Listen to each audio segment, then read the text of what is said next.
Nosotros podemos crear nuestro futuro. Tenemos que saber cómo, de qué manera sucede esto, cuál es el camino, cuál es la vía para aflorar ese potencial que las personas tenemos. Es básico entrenar la mente. La mente es algo de tal complejidad que es muy difícil definirla y mucho menos con 4 o 5 palabras. ¿Qué es entrenar la mente? Lo primero es entrenar la atención. No perdamos más el tiempo enfocándonos en lo que está mal. Vamos a enfocarnos en lo que podría estar bien.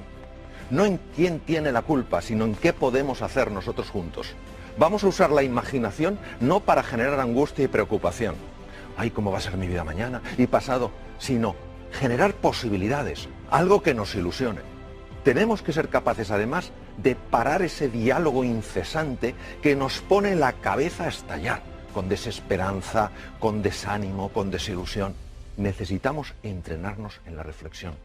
La palabra inteligencia viene de la raíz latina, interlegere, que quiere decir mirar dentro. Pero ¿qué pasa? Que cuando estamos hablando de entrenar la mente nos suena un poco extraño, porque la mente no se va a entrenar. Necesitamos entrenarnos en fortaleza mental y en fortaleza emocional, porque el mundo en el que estamos es un mundo complejo e incierto. Pero una cosa es la complejidad y la incertidumbre y otra es la desorientación. No podemos estar además desorientados. ¿Cómo nos orientamos? A través del entrenamiento mental. La creatividad es básica, todos lo sabemos. ¿Por qué es tan importante la creatividad? Porque es la que te permite aprovechar las posibilidades que la realidad te ofrece para crear un campo de juego que te abra nuevas oportunidades. ¿Pero qué nos pasa? Nos pasa que cuando pensamos en la creatividad pensamos que para ser creativo hay que haber pasado por la universidad, hay que tener 27 másters, etc. Eso no es verdad. La creatividad es consustancial con el ser humano, está en cada uno de nosotros. No hay un solo ser humano que no sea creativo. Lo que pasa es que muchos que sí creen que no son creativos. Y entonces no crean nada novedoso porque ellos no creen que en su interior hay ese potencial. La clave para la creatividad es la pasión. Tenemos que encontrar esa palanca emocional, ese motivo, esa ilusión que nos levante por la mañana con hambre de hacer algo nuevo, de encontrar la relación entre cosas que aparentemente no están relacionadas. Por eso el estado de ánimo es clave, que creamos en nosotros y nuestro potencial.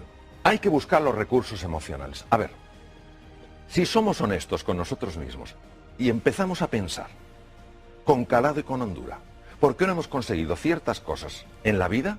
Nos daremos cuenta que la mayor parte de las veces no ha sido por falta de conocimientos o falta de erudición, sino porque nos ha faltado pasión, o nos ha faltado compromiso, o nos ha faltado determinación, o nos ha faltado autoconfianza.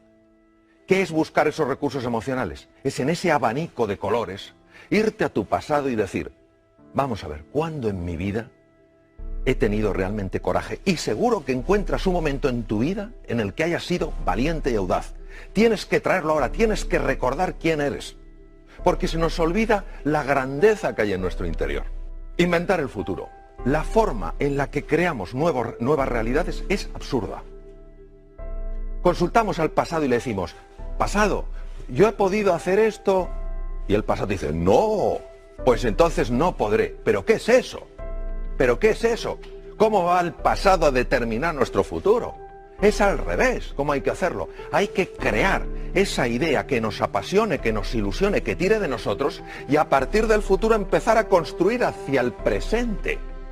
Para llegar allí, ¿qué tengo que hacer primero? Pues tengo que hacer esto. Y para hacer esto, ¿qué tengo que hacer? Esto, pum, pum, pum. Es que es radicalmente distinto, pero lo hacemos al revés. ¿Vamos del pasado al futuro? No, señor. El pasado no tiene por qué predecir tu futuro. Para nada. Emociones aflictivas. ¿Qué es una emoción aflictiva? Una emoción aflictiva es aquella que no te da nada valioso. Por ejemplo, si yo me encuentro con un tigre, es lógico que sienta miedo, y es muy bueno que sienta miedo porque eso me da opciones de supervivencia. Pero si yo estoy en este estudio, en un entorno agradable y acogedor, y tengo miedo, eso me paraliza, no me da nada. Estamos paralizados por la desesperanza, por la ira, por el miedo. No tiene ningún sentido. Es fundamental que empecemos a comprender un poco mejor cómo gestionar estas emociones aflictivas.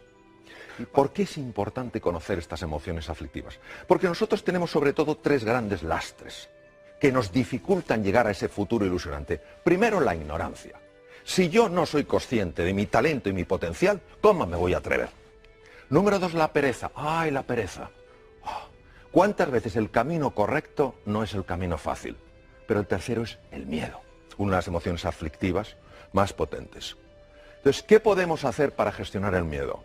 El miedo, cuando te engancha, hay que gestionarlo por vía física, utilizando técnicas físicas, técnicas respiratorias, gestionando el diafragma porque es el que te cambia la química hormonal, cambiando el foco de tu atención, utilizando colores. ¿Por qué colores? Pues no lo sabemos. Esto lo descubrieron científicos orientales hace miles de años. Los colores tienen un impacto tremendo en el hemisferio derecho del cerebro, que es el que gestiona estas cosas. Nosotros sabemos que al imaginar un color azul llevado a ciertas partes del cuerpo, sabemos que automáticamente empieza a cambiar esa emoción aflictiva. ¿Por qué? Bueno, porque cambia la química, las imágenes generan emociones, las emociones están asociadas a procesos químicos. Entonces, es fundamental que sepamos que el miedo se puede gestionar, por lo menos, para que no nos paralice cuando es una emoción aflictiva. Bueno, luego hay una cosa que es que creo que la tenemos que recuperar. Nos hemos pensado que los éxitos suceden solos. Se ha perdido la cultura del esfuerzo, la cultura del trabajo. A ver, yo a veces me quedo impresionado cuando dicen: aprenda usted inglés en 3 meses, mientras duerme y por supuesto sin esfuerzo. Pero ¿cómo se le va a creer uno eso? Pero nos gusta tanto la fórmula, la receta mágica. Lo quiero, es mío.